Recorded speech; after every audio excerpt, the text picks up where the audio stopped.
Good evening, everyone. I'm Allison Rauch, Public Information Coordinator, here to provide you an evening update as our crews continue to restore service to our service territory.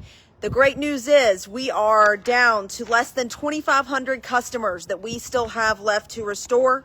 Our commitment remains to restore the most or the greatest number of customers at a single time.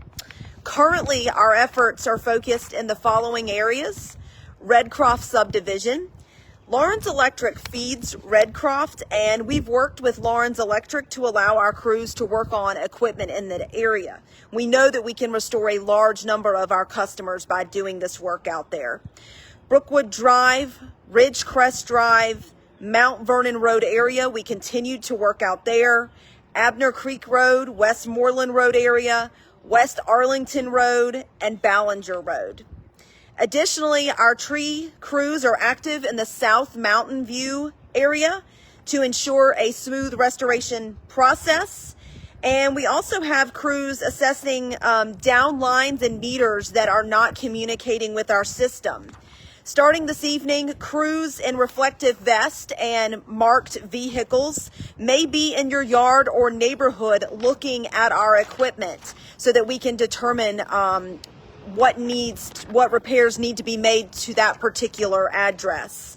Today we accomplished so many restorations, and we heard from you on social media letting us know that you were online.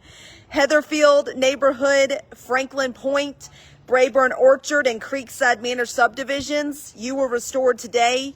Hammock Grove, Poplar Drive extension near the water tank, the Mayberry Retirement Center, Wildwood Drive, Campbell Lake Road, Cooper Drive, South Tiger Drive, Valley Glen Court, Victor Mill area, and O'Neill Village.